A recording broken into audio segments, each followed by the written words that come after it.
Hello and welcome back to Design Overflow. আমি last video যেটা publish করেছিলাম যে আমি কী ধরনের টুল বা টেক স্ট্যাক ইউজ করি, এআই স্ট্যাক ইউজ করি to get the prototype, functional prototype done. তো সেখানে একটা খুব সুন্দর একজন কমেন্ট করেছে। দুটো কোয়েশ্চেন আছে তার মধ্যে। ফার্স্ট কোয়েশ্চেন হচ্ছে যে আমি কেন মাল্টিপল টুল ইউজ করি এই পার্টিকুলার একটা প্রোটোটাইপ করার জন্যে। সেকেন্ড কোয়েশ্চেন হচ্ছে যে আমি কি একটাই টুল ইউজ করতে পারি সো দ্যাট আমার পুরো কাজটাই তার মধ্যে হয়ে যাবে। অ্যান্ড আরেকটা অ্যাডিশনাল কোয়েশ্চেন ওখানে ছিল, সেটা হচ্ছে যে এই কোডটা যেটা তৈরি হয় সেটা কতটা প্রোডাকশন রেডি। সো আজকের ভিডিওতে আমি এটা নিয়েই শেয়ার করব যে আমি কেন এই মাল্টিপল টুল ইউজ করি আর কেন আমি একটা টুল ইউজ করতে পারবো না, আর কি আমার প্রোডাকশন রেডি কোড হবে কি হবে না। সো কেউ যদি আগের ভিডিওগুলো না দেখে থাকো তো আমি বলবো যে আগের ভিডিওগুলো দেখো, তাহলে বুঝতে হবে যে আমি কোন টপিকের ওপরে ডিসকাশন করছি, right? So come to the first point, কে আমি কেন মাল্টিপল টুল ইউজ করি। ওয়ান অফ দ্য রিজন কে কস্ট। আমি কি একটা টুল ইউজ করতে পারি না? আমি নিশ্চয়ই পারি, but the cost is factor. এই যে আমরা টুল বলি, এই যেমন চ্যাট জিপিটি হোক, জেমিনাই হোক, ক্লড হোক বা V0 হোক, এদের মধ্যে বিভিন্ন মডেল আছে। So we need to understand কে এভরি মডেল ইজ ডিফারেন্ট।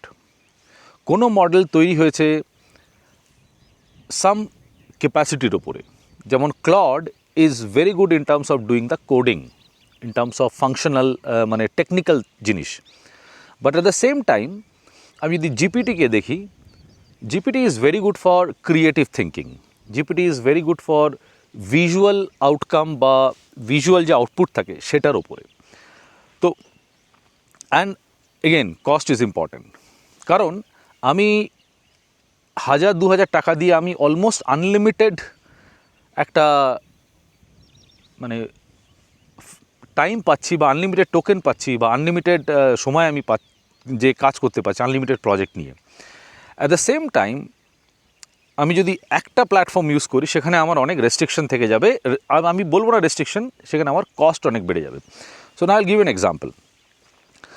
আমার যদি কোনো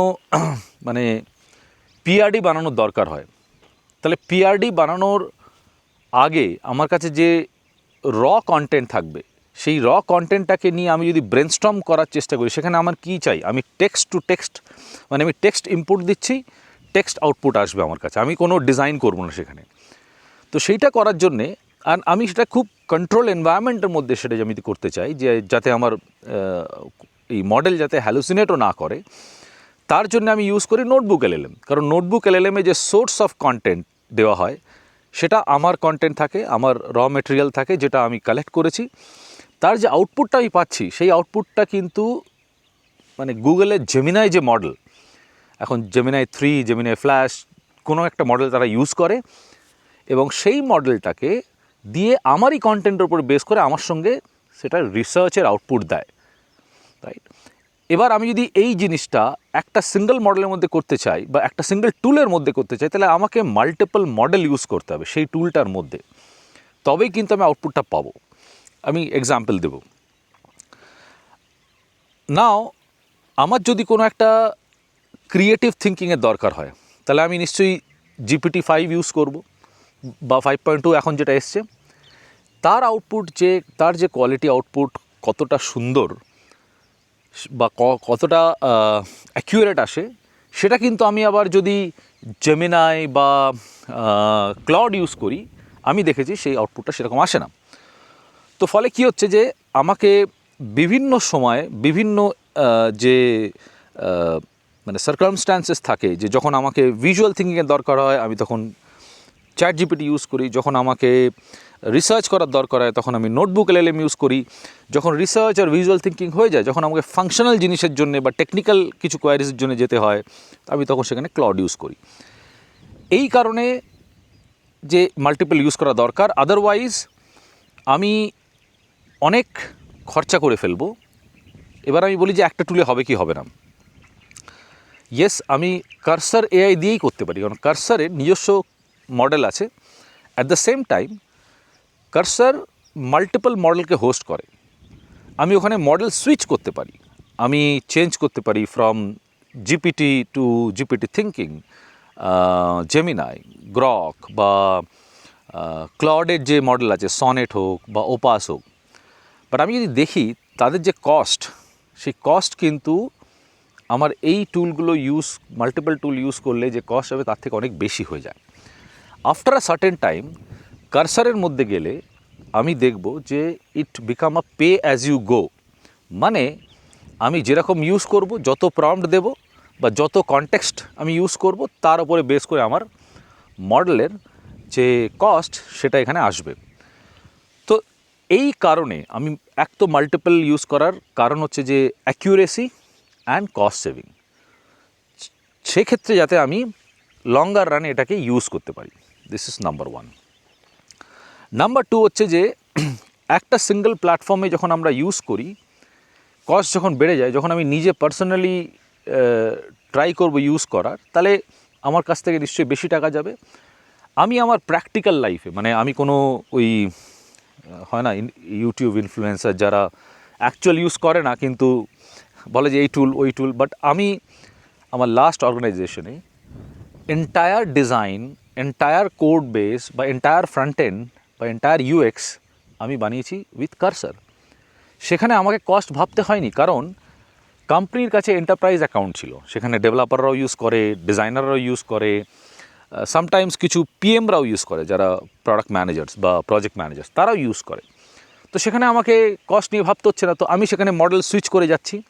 ইয়েস, অফকোর্স আমি নোটবুক এলএলএম সামটাইমস ইউজ করেছি, বিকজ রিসার্চ করার জন্য notebook LLM is very important, যেটা বাকি মডেল হয়তো সেইভাবে আমার রিসার্চের জিনিসটা দিতে পারবে না। সো এই কারণে আমি মাল্টিপল জিনিস ইউজ করি। নাও coming back to the third question, কি এই যে কোডটা তৈরি হয় সেটা কি প্রোডাকশন রেডি? সো আমি যদি V0, কার্সার, ইভেন লাভেবল এই সমস্ত ইউজ করি, একটা জিনিস আমাকে জানতে হবে, বুঝতে হবে যে আমি প্রোডাকশন রেডি কোড বলতে কি বুঝি। মানে আমার যে ব্যাক এন্ড ডেভেলপাররা, তারা যে মানে ইনফ্রাস্ট্রাকচারের উপরে, তারা যে ফ্রেমওয়ার্কের উপরে এটাকে ফার্দার ডেভেলপ করবে, আমাকে সেম ফ্রেমওয়ার্কটা এখানে আনতে হবে। তো তার জন্যে আমার সবার আগে যেটা দরকার হয় যে আমি ডেভেলপারের সঙ্গে ডিসকাস করি যে হোয়াটস দ্য ফ্রেমওয়ার্ক তারা এখানে ইউজ করবে, এবং সেই ফ্রেমওয়ার্কটা আমি বোঝার পরে আমি কার্সারের মধ্যে সেই ফ্রেমওয়ার্কটাকে প্রথমে ইনস্টল করি, এবং ইনস্টল করা খুব ইজি।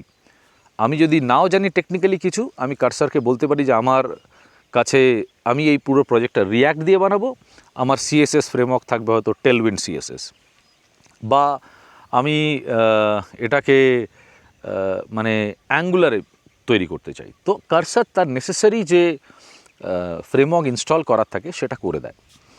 নাও অফকোর্স আমি একজন ডিজাইনার, আমি ব্যাক এন্ড কী হবে সেটা নিয়ে আমি ভাবি না, এপিআই কী করে তৈরি করা হবে সেটা ভাবি না, কারণ সেটা আমার ভাবার দরকার নেই। আমার কাজ হচ্ছে যে আমি একটা ফাংশনাল প্রোটোটাইপ আপ টু ডেভেলপারের কাছে হ্যান্ডেল করব, মানে হ্যান্ড ওভার করবো, যাতে ডেভেলপাররা এটাকে নিয়ে কাজ করতে পারে, তাদেরকে আরেকবার যাতে এটাকে রিক্রিয়েট না করতে হয়। So that is my goal, and that should be the goal for all designers, right? কারণ আমি যদি বেশি ডেভেলপমেন্টের মধ্যে চলে যাই তাহলে অনেক অসুবিধা হবে, আমাকে আমার মানে বাউন্ডারির মধ্যে থাকতে হবে, রাইট? অ্যান্ড তখনই আমি এটাকে হ্যান্ডেল। সো আমার লাস্ট অর্গানাইজেশন হচ্ছে সেম জিনিস, আমি আমার ডেভেলপারের সঙ্গে গিয়ে ডিসকাস করেছি, ডেভেলপার বলেছে আমার এক্সিস্টিং ফ্রেমওয়ার্কেই আমি এই জিনিসগুলো মানে ইমপ্লিমেন্ট করেছি, সেই ফ্রেমওয়ার্ক আমার কার্সারের মধ্যে দিয়েছি, এবং তার উপরে আমি আমার যে ইউআই বানানো, যে এক্সপিরিয়েন্স বানানো, সেটা আমি বানানো স্টার্ট করেছি। বাট এগেন ইউআই বানানোর জন্য যে প্রম্পটের দরকার হয়, সে prompt is kind of art. আমি আগের ভিডিওতে বলেছি যে prompting is kind of art, and এই আর্টটা আসবে if I know my subject very well. আমি র্যান্ডামলি ওখানে বলতে পারবো না যে লাইক আমাকে একটা ড্যাশবোর্ড বানাও, আমাকে একটা ল্যান্ডিং পেজ বানাও, এরকম বললে হবে না। If I don't know K what I am looking for, আমি যদি আমার সাবজেক্টের ওপরে সেট না, মানে আমি যদি পারফেক্ট না হই, আমি যদি সেই টার্মিনোলজিগুলো না বুঝি, তাহলে কিন্তু আমি এটাকে করতে পারবো না। সো অ্যাজ আ ডিজাইনার আমার বাউন্ডারি থাকে যে আমি আমার যে ডেভেলপার, যে ফ্রন্ট এন্ড ইঞ্জিনিয়ার, যে এপিআই নিয়ে বা যে ব্যাক এন্ড নিয়ে কাজ করবে, আমি তাকে সেই কোডটাতে হ্যান্ড ওভার করতে পারি এবং এটা যাতে ফাংশনাল হয়। Functional in the sense of হয়তো মক ডেটা দিয়ে থাকবে আর তাদেরকে যাতে রিক্রিয়েট না করতে হয়। তো এখানে কয়েকটা আইটেমের নাম বলছি, সেই আইটেমগুলো আমি যখন কোনো প্রজেক্ট রেডি করি আমাকে এই ডকুমেন্টেশনগুলো রেডি রাখতে হয়। নাম্বার ওয়ান অফকোর্স পিআরডি, মানে প্রোডাক্ট রিকোয়ারমেন্ট ডকুমেন্ট। কোনো সময় আমি প্রোডাক্ট ম্যানেজার থেকে পাই, কোনো সময় আমি র জিনিস পাই, সেখান থেকে আমাকে হয়তো নিজে বানাতে হয়। Number two is app flow diagram বা ইউজার ফ্লো ডায়াগ্রাম, যেটা আমি আগের দিন বলছিলাম যে এন্টায়ার অ্যাপ্লিকেশনটা কী করে ফ্লো করবে, তার যে ইনফরমেশান আর্কিটেকচারটা সেটা কেমন হবে, ইজ ভেরি ইম্পর্টেন্ট। থার্ড জিনিস হচ্ছে যে আমার ফ্রন্ট এন্ড গাইডলাইন্স, আমি একদিন কোনো একটা ভিডিও দেখাবো যে আমি কী করে ফ্রন্ট এন্ড গাইডলাইন্সটাকে আনি। তার মানে কি, সেখানে আমি বেসিক বলে দিচ্ছি this is my branding, this is my brand colour, আমি কতটা আমার বাটন রেডিয়াস চাই, কতটা আমার শ্যাডো চাই, এইগুলো আমি একটা ফ্রন্ট এন্ড গাইডলাইন্স তৈরি করি। And fourth is optional but at the same time it's useful for back end developer. আমি একটা ব্যাক এন্ড ডেভেলপমেন্টের যে আর্কিটেকচার কেমন হওয়া উচিত বেসড অন দিস ফ্রেমওয়ার্ক, আমি একটা আউটলাইন বানাই, তাতে আমার ডেভেলপাররা বুঝতে পারবে যে আমি যে ফ্রন্ট এন্ড গাইডলাইন্স দিয়েছি সেটা কী করে ব্যাক এন্ডের সঙ্গে important. And last but not the least is very important system prompt. আমি সামটাইম সিস্টেম প্রম্পট নিজে লিখি, বা সামটাইম যদি অনেক বড় সিস্টেম প্রম্পট হয় আমি তখন সেই সিস্টেম প্রম্পটটাকে বিভিন্ন এলএলএমের থ্রু দিয়ে, যেমন জিপিটি হোক বা ক্লড হোক, তাদের থ্রু দিয়ে আমি আমার সিস্টেম প্রম্পটটাকে জেনারেট করাই। এবং আগেই বলেছি যে এই সিস্টেম প্রম্পট আমি যদি কোনো একটা টুল ইউজ করি অ্যাকুরেসি খারাপ হতে পারে, because it all model trend on different perspective. কেউ কোডিংয়ে ভালো, কেউ ভিজুয়াল থিঙ্কিংয়ে ভালো, কেউ রিজনিংয়ে ভালো। তো আমাকে সেটা বুঝতে হবে যে কোন মডেল আমি কোন টাইমে ইউজ করব। If I use wrong model with the wrong timing, আমার আউটপুট রং আসবে। এবং that is the nature of large language model. এবং এটা আমি যখন বুঝে যাব, that is become my art of execution, right? And তারপরে তো you can see the results when users are using it. তো যাই হোক, আমি হয়তো এই ভিডিওটাতে ক্ল্যারিফাই করতে পারলাম যে কেন আমি মাল্টিপল টুল বা মাল্টিপল মডেল ইউজ করি, কেন আমি একটা মডেল ইউজ করি না। আর কখন আমি একটা মডেল ইউজ করি, যখন আমার কাছে এনাফ বাজেট থাকে, এনাফ সব কিছু থাকে, still I use another model, because সেটা হয়তো এক জায়গায় হতে পারে না। যেমন কার্সার প্লাস নোটবুক এলএল আমি ইউজ করি। সামটাইম V0 প্লাস কার্সার, V0তে কুইক প্রোটোটাইপ অ্যান্ড কার্সার সেটাকে ব্রিং আনা। তো পরবর্তী ভিডিওতে আমি যখন আরও ডিপ ডাইভ করব, তখন দেখাবো যে টেকনিক্যালি হ্যান্ডস অন করে হয়তো আমি দেখাবো যে কী করে এই সুইচিংটা হচ্ছে। তো যাই হোক, আজকে ভিডিও এখানেই শেষ। আশা করছি আই এবল টু এক্সপ্লেন কি কেন আমি মাল্টিপল টুল ইউজ করি। এই ভিডিও যদি ভালো লেগে থাকে বা ইউজফুল মনে হয় তো ডেফিনেটলি গিভ আ লাইক, আর কমেন্টে জানাও what's your next question, because it's a new. If I get more questions, তাহলে আমি আরও এর ওপরে রিসার্চ করে লার্নিং করে আমি সেটা শেয়ার করতে পারি। আর যারা এখন আমার চ্যানেলে সাবস্ক্রাইব করোনি, প্লিজ সাবস্ক্রাইব এইরকম ভিডিও পাওয়ার জন্য। Okay, thank you so much, bye, take care.